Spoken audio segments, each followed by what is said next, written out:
You're listening to the Yoga Medicine Podcast. I'm your host, Tiffany Cruikshank. Our podcast brings you information and resources to enhance the therapeutic effects of your practice based on a deeper understanding of anatomy, physiology, and the integration of modern science and research with traditional practices and experiences. Join me and my co-hosts, Rachel Land and Katya Barch, as we dive into all things yoga, research, and wellness. All right, we are back. I'm excited to be here talking about anatomy, something that I feel like goes back to my roots as a yoga teacher, something I've always felt really fascinated by and interested in and curious too. And I think a lot of our teachers are also curious too. But I love this topic, and this was Rachel's idea, actually, the talking about the pros and cons of teaching anatomy Yeah. or even learning anatomy, I think, or using anatomy as a construct for yoga. Because once So again, I've been spending far too much time on social media, dipping my toes into all the passionate debates between opposite sides of the argument. And I thought this was a really interesting one because my kind of general tendency is to be like, well, we want to know about all kinds of things. But there are definitely some arguments against learning and teaching and studying anatomy that come up. And I thought they'd be interesting to kind of have a look at. Although we probably should say right up front, and it probably won't surprise anyone, we both really enjoy studying, learning, and teaching anatomy. And so probably by the end of the podcast, we're going to come down on that side of the fence. So spoiler alert. spoiler alert. Yeah.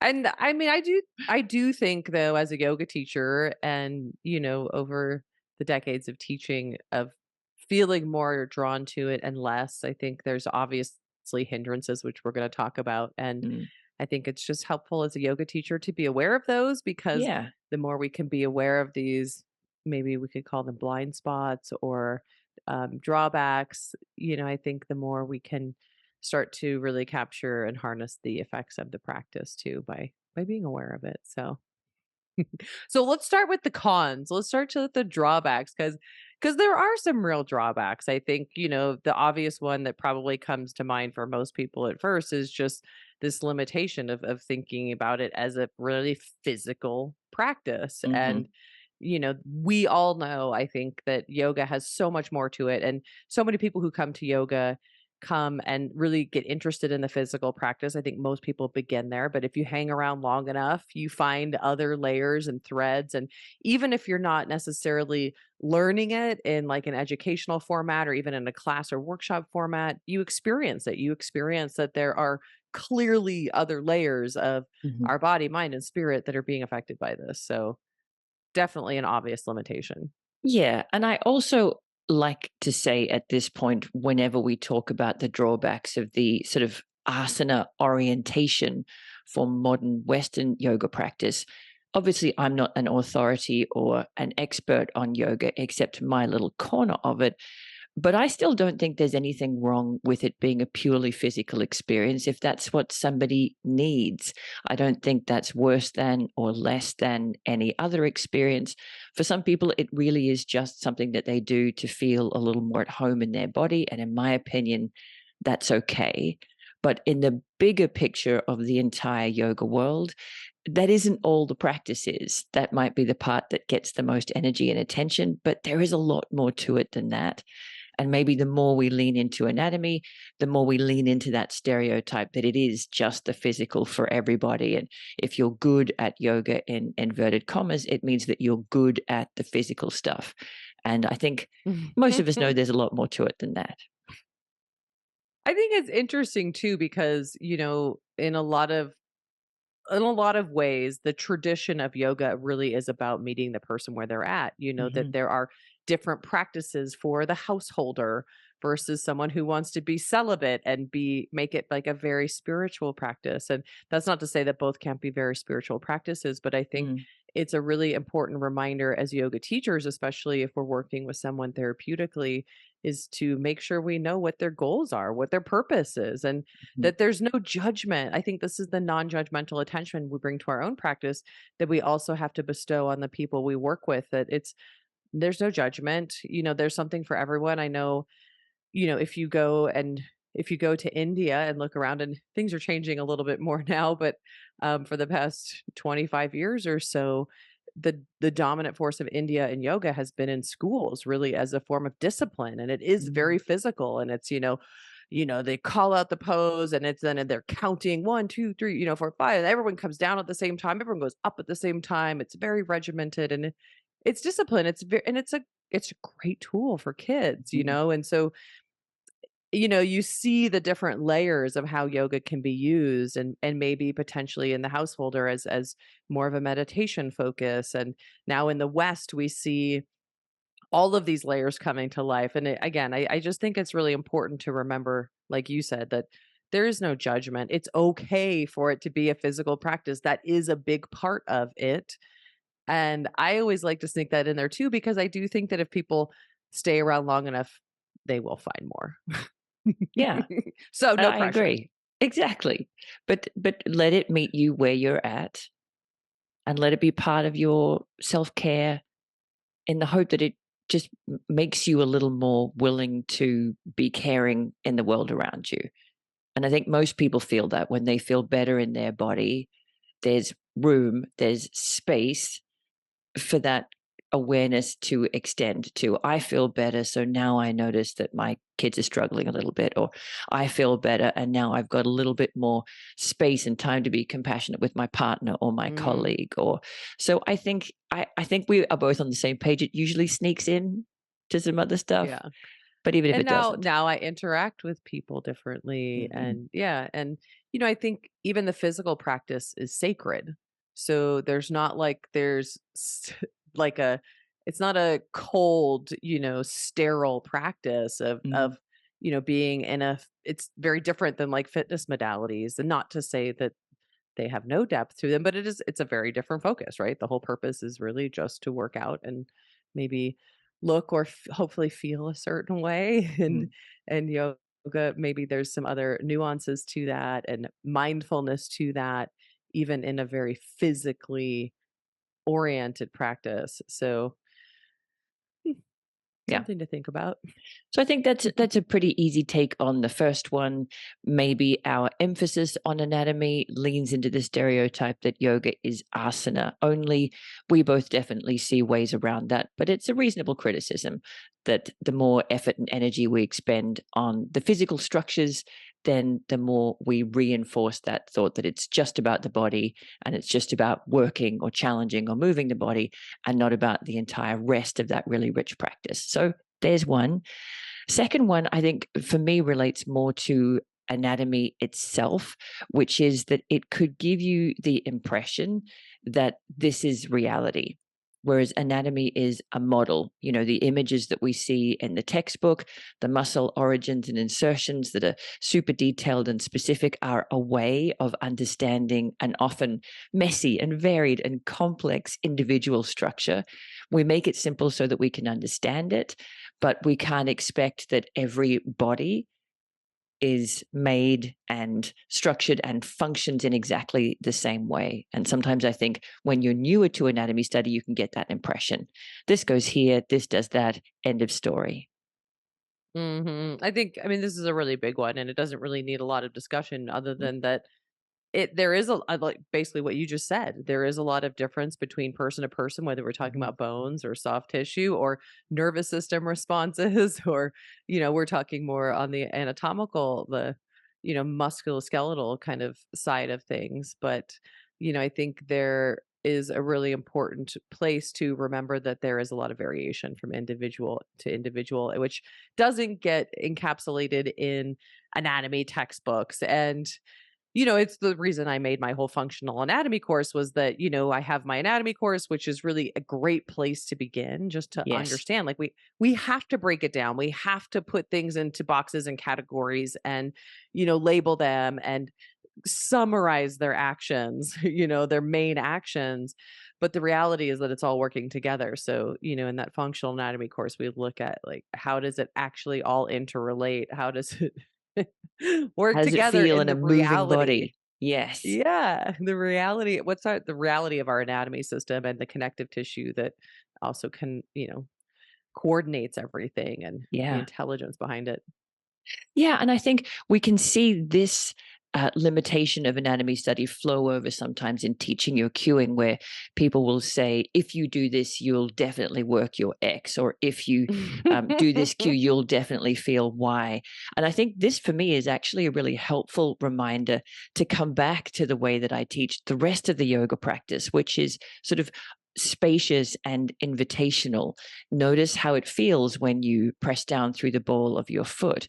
What changes when you shift some weight towards your heel? Maybe you feel a little of this, maybe you feel a little of that. So it actually reminds me to be less um, directive and simplistic in my cueing, and reminds me that because people are so different, I might offer an experience and then create space for them to explore within that. But I think if you're newer to anatomy study, you might feel that sense of certainty and sureness that this does this and you'll feel this, which the more we work with people one on one and get to have conversations about what people feel, the more surprising people turn out to be. Right, and I think I that was exactly what I was thinking too, is like, Yes. it can also be a pro because if I speak to this information, this anatomical information in a more broad, open context or ask questions, I can cue people into their own individual variation too by Yes. getting them to kind of do the inquiry, which is, one of the tenets of yoga, the Yes. self-study and, the listening and the mindfulness. So, I think the anatomy can both be a con of like, we're like thinking we're robots and thinking we're like a textbook and thinking that like it is all really simple and straightforward, but it can also be a helpful model, I think, to speak to kind of broad generalities in a way that helps them connect to and feel into their own variance as Yeah. well. So, which can be hard. I mean, without taking an x-ray to someone Yeah. or a scalpel to someone, we a lot of times really don't know about these variances, which can be really tiny from one person to another. It can be really major. I mean, I remember one student I had, and I don't think this was a bony variance. I think it was a soft tissue variance. He was a runner and a surgeon. So that was obviously working against him because he was in long positions for a long period of time. But he had these unrelenting hamstrings that just Mhm. would not change, would not change. And, I think part of that is then the next layer of yoga is making peace with um, welcoming the nuances of ourselves and those Yes. individual variations. And I think that can be a reflection of the anatomy too, of like, hey, this is me. Yeah, I think so too. I think so too. And yeah, I think it can be there as a really potent reminder to make space for curiosity and mystery. Obviously, when you teach a group class, you've got to provide some level of structure and then room for inquiry. But as soon as you're working with people one on one, those really surprising things come up where, you might have a hypothesis, you test it out, nothing seems to change. And at some point, for some things, there just has to be room to go, okay, maybe this is just the way I am, or the way he is, or the way you are. And that in itself, I think, can Yeah. be really beautiful. Yeah. Or, there's more to the story, right? Yes. That's Yes. maybe nervous system related, or, Hmm. maybe there's a bigger picture to all of it that works in Hmm. in their own spiritual perspective as well. Yeah. So something to learn, right? Yeah. And speaking Um, of something to learn, the last one that really came up for me was that it's like a whole different language. The same way that as a yoga teacher in training, you've got to learn Sanskrit. And then if you're teaching a new group of students, you've got to teach them the Sanskrit. You've got to develop this shared language together. Anatomy is somewhat like that, in that most people don't know that they have a QL, or where a QL is, or what to do with their QL. So you can't just launch straight in with engage your QL, lift your side body up out of a triangle.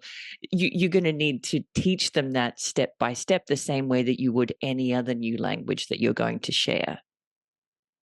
Right, and I think we talk about this a lot in the trainings, is it's really effective, I think, to understand the anatomy and the physiology and how the body functions on a deeper level as a yoga teacher. But when you get to teaching, I think the real skill comes when you can translate that into meaningful moments, which Yes. aren't necessarily, in my opinion, always completely scientifically accurate if they get us to Hmm. the point that I'm trying to make. Like, the big thing that always goes around is like, it's not really belly breathing. Well, Yeah. okay, let's break it down. We can have a whole discussion. The diaphragm's descending and it's Hmm. pressing down on your abdominal contents, which have positive pressure. So it distorts the abdominal contents. So your belly actually moves. Obviously, you're not breathing into your belly, but can you just make your belly move? I mean, like that would be inappropriate in a yoga class, right? To say all of that, maybe not inappropriate. If it feels appropriate, it could be sometimes, right? To have a Hmm. discussion and explain it. But like, do my students care? Do they want to Nope. hear about? They want to be in their Not in body. my They want to feel experience. good. They want to be moving, right? They don't need the lecture unless it gets them to a point of action or something Mhm. that's really helpful to them. I think sometimes it is helpful to explain anatomy if it gives me a deeper understanding of how I can relate to my body. Yes. Yeah, I totally agree. I'm not peppering QLs into my classes unless uh, that's the focal point of my class is this really important muscle either side of the back waist that is one of the key supports and scaffolds for our low back. And so maybe the whole focal point of the class is to explore sensation there and to find times where the tissues there are lengthening or releasing or expanding, to find times where those tissues are engaging and contracting, and to be curious about what that brings up for each individual in their practice. So, in that context, I might take it as an opportunity to teach. We all have a pair of muscles either side of the back of our waist called quadratus lumborum or the QL. You don't need to remember the name, but we're going to explore that part of ourselves today. So, like you, I suspect, I like to use it as an opportunity to teach, but you don't need the language to understand the experience. The experience is about what you're getting in your body on the day. Right. And we were actually just talking about this in the spine training too, about how I think really in a group class, picking topics to go deeper into can be really helpful. I think for me as a yoga teacher, I'm always thinking about, we'll go on this QL example further. Like if I wanted to talk about the QL, for example, like why might this muscle, in my opinion, of course, be interesting to people who maybe don't even have issues there, to people who maybe do. Maybe there's always some people with lower back pain or hip pain Mm. or something or SI joint issues, or to people who don't. Can I speak to those really succinctly?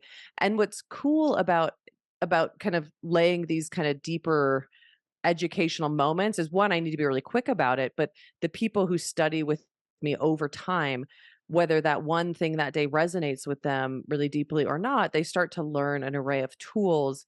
And I think just going deeply into one topic brings a lot of self-discovery and mindfulness, whether that's like the answer to all your burning questions, Or not. I think you're learning. So, I think Yes. the flip side to this one is the con is that obviously a lot of anatomical cueing, especially if you're not explaining it, um, isn't effective, dropping in unless that's your jam and you just draw Hmm. people who are really into anatomy. Just know that, that's going to be the case. You're going to lose some people who don't want to learn it, that just want to be practicing, Yeah. and that's fine. But I Yeah. think the flip side to this is, it's not always effective, but it can also be a great way if I add some really succinct information in there. It can be a really great way to um, help them get to know their body on a deeper level too. Yeah, I agree. I think there's a real thought out there, which I agree with, that is if you really want students to engage something accurately, probably external cueing is more helpful, like push the floor away or reach for the ceiling, tends to be more effective at speaking to people in a way that initiates action. But that doesn't mean that you can't also sneak in some self knowledge and some self learning. As you're in triangle and you reach for the ceiling, can you feel the top side of your waist contract and the top side of your lumbar spine contract? There's no reason why you can't layer in levels of understanding to, can I achieve the action? Yes. Can I now unpack that experience to see if I can become more aware of what's going on? That in itself is a form of self-study. Yeah, and I think, just to add on to that, as a yoga teacher, because I know we have a lot of teachers who listen to this, Mm, I think the key is not making it mandatory to know or yes. understand or even get the nuances there. Like, Yes. you and I Everything's both offered. love to phrase things as questions, like, Hmm. when you reach your arm up, can you feel that? Rather than feel it, Feel it. Which I guess I think is just a nuance. I think we all play with language and we can always get better at how we use language to inspire and empower people, which is ultimately I think what this practice is about, Mhm. is empowering people with not only knowledge but mindfulness and tools and all the things, but it can be an important one to just keep in mind that we don't want to make it mandatory. Like Mhm. again, by saying those anatomical names all the time, Yeah. it's kind of mandatory that if you don't know what it means, you're not able to kind of participate. So Yes. Yeah. I agree. And I feel like to me, those are the main drawbacks of teaching and studying and practicing anatomy. Firstly, it's time and money if you're a teacher doing teacher trainings, and energy that you can't invest in other aspects of the practice. And if you're somebody who takes a really binary worldview, that's true. I hope that, over the long course of my life, I'm going to have time to delve into a bunch of things. But absolutely. The minutes that you spend learning anatomy are not minutes that you can simultaneously learn something else. True. It is a simplified model for a complicated reality. And it takes, I think, some real nuance to be able to express that and understand that so that you're not cueing in that robotic fashion or teaching in that robotic fashion, but you have some general understanding of how the body works together and you're inviting people into an experience. And that leads into the third one, which is to not make it mandatory, to offer little tidbits of information to the students that keep coming back. And over time, they build a curriculum of knowledge, but it doesn't ruin the experience of your class for somebody who isn't interested in their QL today. right? Which we've already started to dive into the pros. And Yeah, the couldn't first one help is actually ourselves. my favorite. You call the great leveler, which I think is so important because Yes. for me, and this is one of the reasons I think both of us really love anatomy so much, is that everyone can relate to anatomy. And as someone who was brought up in a very religious family, I think, and very maybe closed-minded religious family, I think I've just always been conscious of wanting everyone to be incorporated, Hmm. everyone to be welcomed, and you know and being able to embrace different viewpoints. And so for me, the spirituality is something as a student I bring in, and of course as a teacher I can help cultivate and embrace, but I don't consider myself a guru or a spiritual teacher as much as someone who guides and offers and helps question and find that mindful awareness for the truth that is each person's own reality, because we each have our Yes. own truth and reality of truth and what that means to us. And so I think anatomy, like you say, is a great leveler because we can all connect to a physical body and then have moments of meaning that branch off from that in many Yes. directions. Yeah, they all look different, they work differently, they probably feel different, but we all have hearts that beat and bodies that sweat and lungs that breathe and quads that probably burn in chair pose and all of that sort of stuff.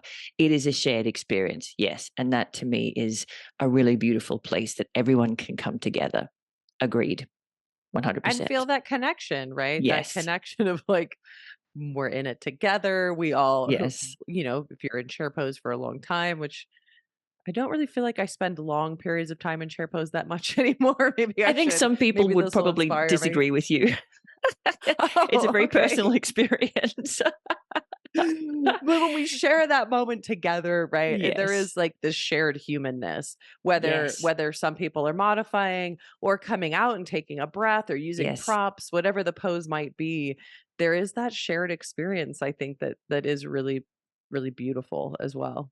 And that really blends into the next one for me, which is that anatomy and, movement science and physiology, all of that kind of physical body study, to me is kind of part of the magic because physically is how we experience life. We experience reality through touch and feel and temperature and sight and sound and taste. We experience life as a physical thing. And anatomy can help us remember that in our yoga practice because so often it's like a robot brain wandering around disconnected from its body, or at least that's how I used to feel quite a lot of the time before finding a regular practice. I was a brain and the body just carried me around. Getting into the body again reminds me that, oh, yes, this is how I experience the present moment. This is how I actually connect with my physical environment and the people around me. It's through this body. So why not learn a little bit more about it?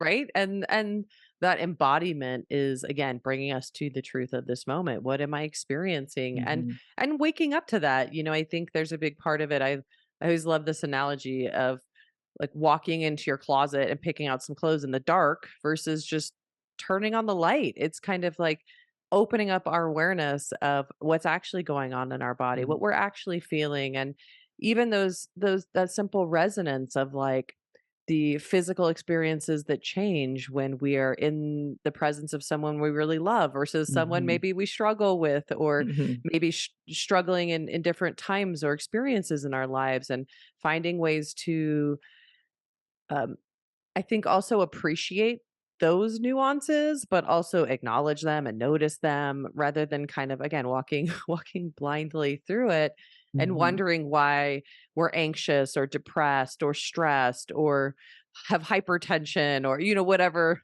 not sleeping well, and even if it's that, oh, I've noticed these things and now I notice I'm not sleeping well and I still don't sleep well, at least I start to maybe notice patterns and maybe give feedback to my healthcare providers or my yoga teacher, or I really get to appreciate also things like, I know you and I talk a lot about pain, that there's a place for all of it. Even pain is a threat detector. It's keeping us safe, and appreciating the humanness of all of the things without the filter of like good or bad, right or wrong. Yes. um, yeah. Yeah, and I think this leads me on to, and maybe it's a connected benefit, but it's one that saw as something slightly different, that anatomy study is one lens through which we can know ourselves. We can know ourselves through meditation.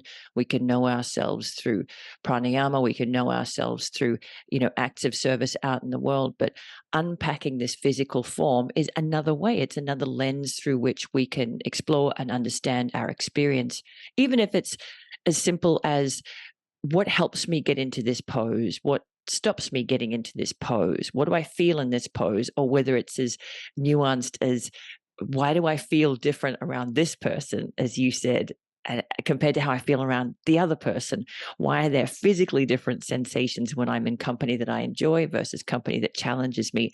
All of that helps us know ourselves better and be more wise and more discerning in how we move through our lives. Right. And I mean, hey, if you can start with meditation, And some people great. I do. mean, Go you. some people can. I think for a lot of people that the more tangible experiences of the physical practice is a reason, in the eight limbs of yoga, most people start with the physical practices. It's just an easier place to kind of feel into and begin with. And, Mm. if you can meditate, I guess maybe although I think there's other reasons for the physical practices, but Sure. maybe you didn't need the path to get there. Mm. I have met a few people through my yoga career, all of whom were men actually so far, who started with meditation and then found some kind of physical practice afterwards. And all of them have been super intellectual, super head oriented. And I still feel like the physical practice was a different way through which they could know themselves. Because, sometimes when you start up in your head and stay up in your head, you are missing some of the picture. Right, which actually is probably a little bit of a con too that I think we mentioned a little bit, but, like, you can also get too in your head about this and, like, Oh, for lose sure. the feel of it, and I think asana can be such a great way to kind of feel into that, especially as compared to some of the other practices, and Yeah.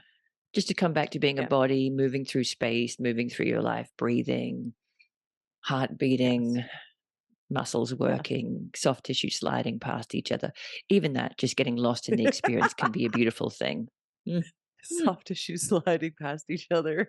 Well, that's a happy visual for me. That might not be I everybody's don't cup know of that that tea. lands on everyone, but yeah, all the fascia people, yes. Maybe you could say like free and fluid movement might sound better than actually viscerally inside the body, but that one definitely works for me. And I guess that one brings up that if a con was it's a new language that people have to learn, then a pro is it can become a shared language. And it is the Mm, language that physical therapists use and a lot of movement professionals use, doctors sometimes use. And so equipping ourselves and our students with a little bit of knowledge along those lines can actually be a helpful way to interact in those worlds. That you can go to a physical therapist and say, my QL on the right side is really grumpy. Can you have a look and help me out?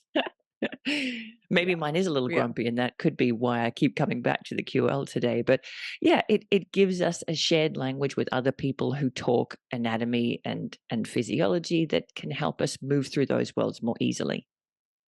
I think it's a shared language too that's less intimidating for some people. I know I kind of like I made I think I made my impact really on my profession in the Chinese medicine world and in the yoga world by really making both of those languages, both of those Eastern traditions, Chinese medicine and yoga, relatable to my Hmm. patients and the students I worked with. And I think, you know, anatomy can be a shared language that people can relate to that is maybe more relatable sometimes than Eastern concepts. Hmm. And I think it's important to kind of connect with people in a way that they can relate to, which for some people won't be anatomy.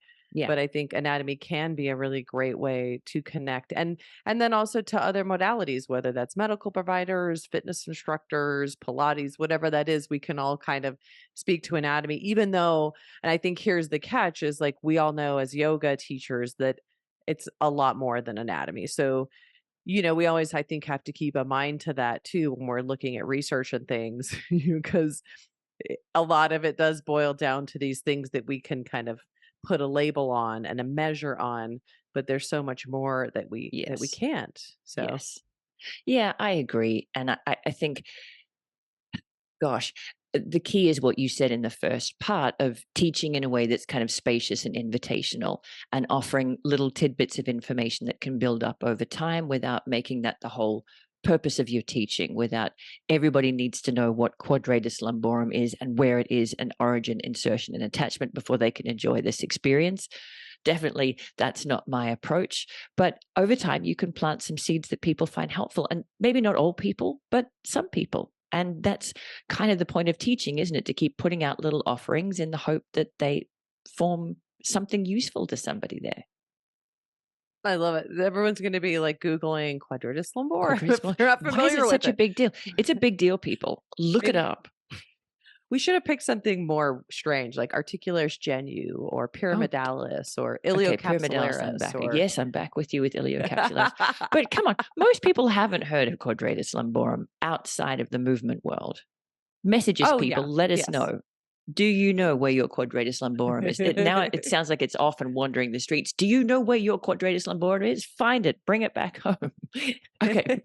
Slight digression. Moving back on. I do think that studying anatomy and knowing how to approachably teach anatomy can be a really helpful skill set for anyone who's teaching bodies. And I include yoga teachers in people who are teaching bodies to move, because it means that instead of just having to memorize a laundry list of cues or a way of approaching physical adjusts, for example, my hand goes here, my hip goes there, I push this way, I pull that way. You understand the why. You understand what you're trying Mm. to achieve from the perspective of the physical form and the physical structure.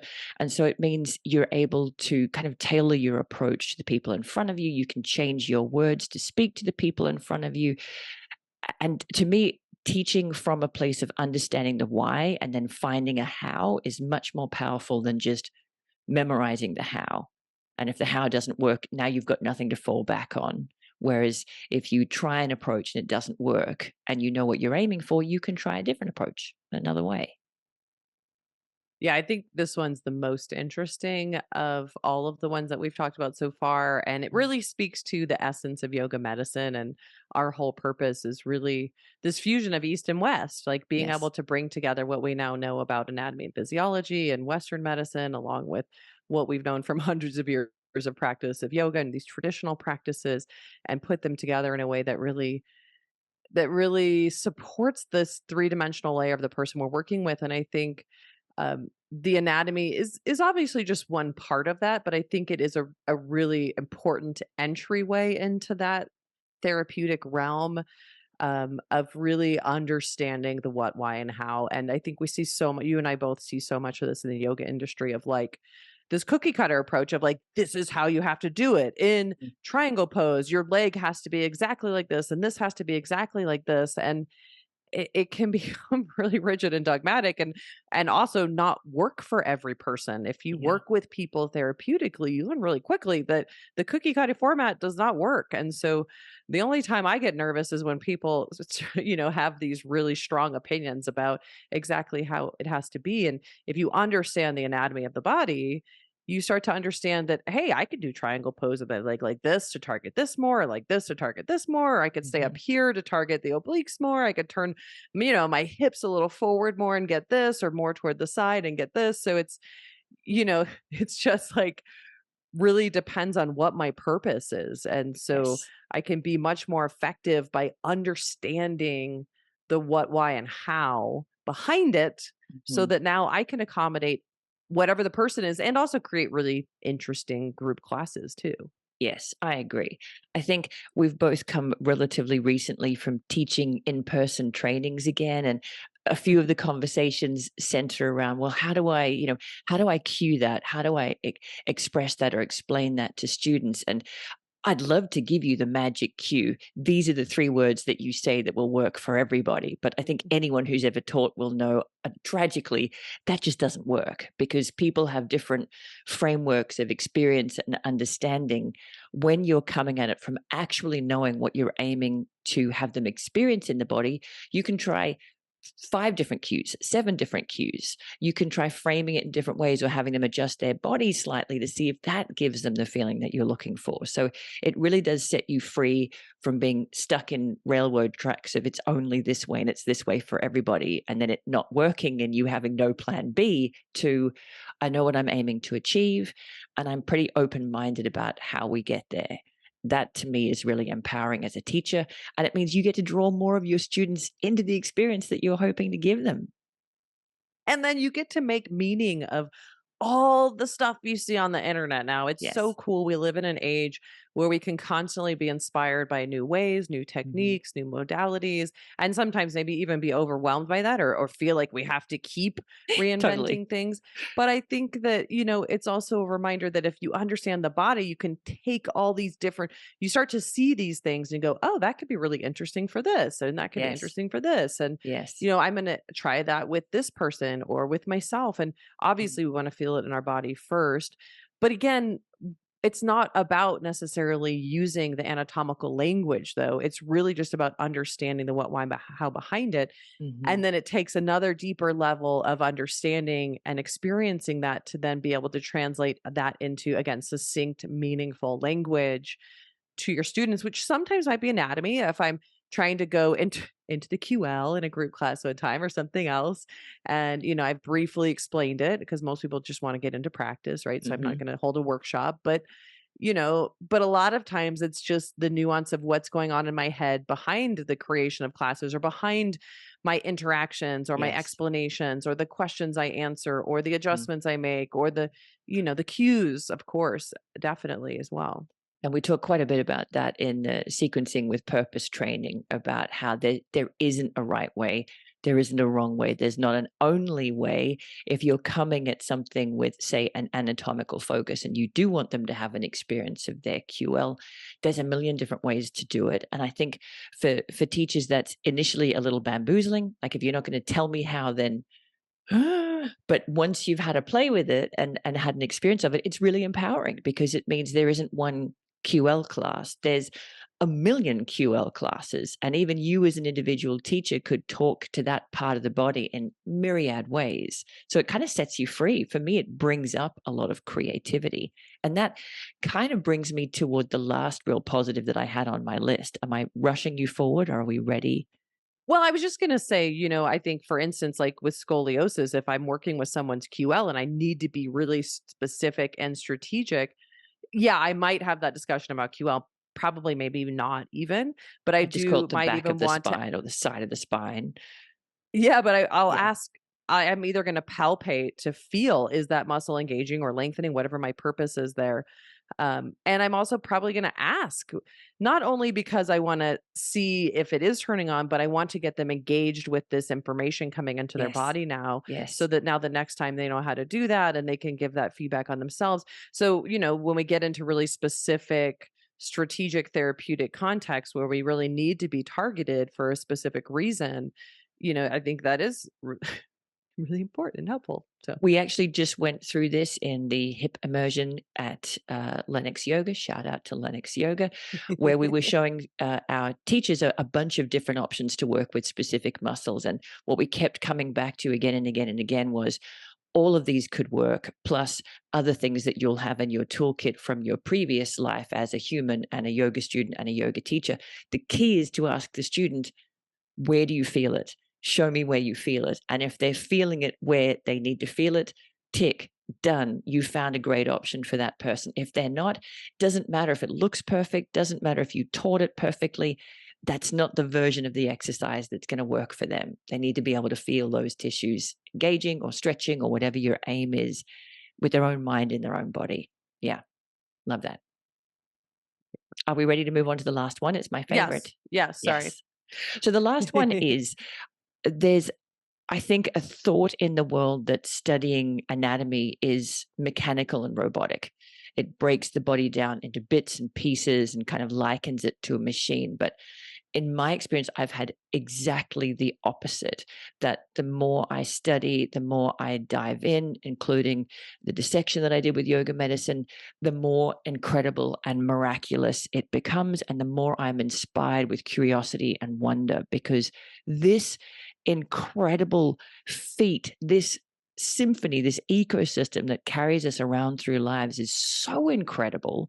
If studying anatomy doesn't inspire you to appreciate how intricately crafted it is, I don't know what does. I think you and I know Valerie comes to mind too. Like, we all live in a deep fascination. And I think the more you study, the more you dig into research, the more Mm, you work with clients, the more you dissect, the mhm. more experience you get with the depth and nuance of this information, it's almost impossible not to be in awe of the body. Right? I always think of this conversation with Valerie who lives in like the epigenetics world, which you can imagine, you have to live in awe, but her saying, it's just mind blowing how many things can go wrong, millions of things that can Mhm, go wrong, in our genes, and much less our, everything else in our bodies, how many things that can go wrong that don't, that our mhm, body has all these checks and mechanisms built in to keep us moving forward, to keep us resilient, keep us adapting. And, I think, again, the more you learn about just how many moving parts there are, whether that's the anatomical system or other parts of the body, the more you just have to live in awe. And I think the more you learn too, the more you realize, one, that you don't know, which is mm, important and keeps us humble, but also two, how much there is still for us as humans to learn about the mm, body, about the world, about ourselves. And I think that's such an important underpinning of all that we do as humans, but definitely in our yoga practice as yoga mm. teachers, Yeah. that humility, that awe, that mystery is such an important part. And the appreciation, the gratitude that of all of the millions upon millions of things that could go wrong, so few of them have or do. And even for students in pain, quite often they'll be frustrated or annoyed with this part of their body that they perceive as kind of letting them down or acting up. But really, isn't it clever how your body has been compensating? It's been trying desperately to do whatever it Mm. needs to do to get you through, and it has been successfully right up to this point. Just to have a moment of gratitude for this wonderful thing and to say, thank you for doing the very best you could. Now I'm here to help support you. Yeah, and I love that you said that, because I do think these are still the underpinnings of what we can also come to say, like, is just this flat, limited physical reality. But Mm. there are these underpinnings of it that connect us to gratitude and appreciation and Mhm. awe and humility and Yes. mystery and self-study and Mhm. truthfulness and, like, all of the things, and you could just list off all the yamas and niyamas too and find it all. within something that can also seem, yeah, very limited and just physical. So, like so many things, I think in this world, it is what you make of it. And, if you're not interested in it, that's okay too. There's so many Mhm. other layers of the yoga practice that you don't I don't believe that anatomy is a requirement of yoga. We do train our teachers in it as a foundation because I do think it's important to have at least some.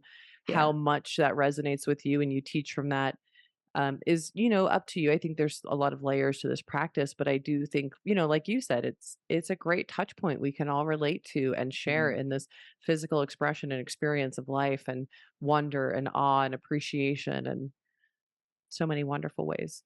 Yeah, I agree. I mean, I think for us, definitely, and I think for many people in yoga medicine circles, the pluses outweigh the minuses. It is a great leveler. We all have a body. It's the shared experience that we can have in the practice together. It literally is the way that we interact with the physical world and experience life. We can develop it as a shared language between us and our students and other professional and healthcare and medical modalities. It's going to make us more effective as teachers and students if we can understand the why behind some of the cues that we hear and the sequences that we practice. And it can really inspire curiosity and wonder and gratitude and humility and acceptance and truthfulness and non grasping and all of that sort of stuff. Unlike you, I do think all teachers should have some anatomy training. Like we should all have some training in Some, meditation and some some, in pranayama. yeah. Uh, but you can dip as deep into that well or as shallow as you like. I give you Yeah, permission. there's a lot of layers in this practice. So I think it is important that we acknowledge and embrace, our our teachers who are also teaching, maybe sharing other expressions of the practice Of because there is course. a lot. And of Of course, course. I think we mentioned this, maybe we didn't, but as soon as we focus deeply on one thing, you kind of mentioned this, it's easy to lose sight of others. So, Yes. I think it's coming back out and remembering the full picture of Mm. the beauty and depth of this practice and allowing our students to find what's meaningful to them, asking them questions about that if we're supporting them, especially in a one on one setting. And, obviously not getting too much in our heads too, but also feeling into the practice as a Mm. student and as a teacher and remembering the beauty and the depth of all of it. And um, well, I will just plant a quick seed too for anyone who's interested in learning more. We obviously have a lot of ways to do that. Our orthopedic modules are the best way to do that, really Mhm. getting deep. And the reason we do that is so that we can look at each part. So, looking at how the shoulder functions, which is very different than how the hip and the spine functions, so that we can really dive deep into one part of the body and really get to know it on a deeper level. And then obviously come back out and teach to the whole body, and as we put more of the pieces together we get to see more of the person. And so we have those orthopedic modules, the shoulder training, the hip training, the spine training. We have our core curriculum which has those in it because again, we do believe that is kind of the foundation of um, yoga therapeutics, in especially in yoga medicine and sequencing. I mean, it really is. I think the more you look at the different content that we have, the more you see how anatomy shows up in different ways too. Yes. Love it. Well, we'll link to all of those in the show notes. And hopefully, we've gotten people thinking a little bit about where they see the pros and cons of studying anatomy. Planted some seeds, Yeah. maybe. Thanks for the nice chat, Rachel. Thanks for Yeah, the this great was a topic. fun one. Thanks, Tiffany.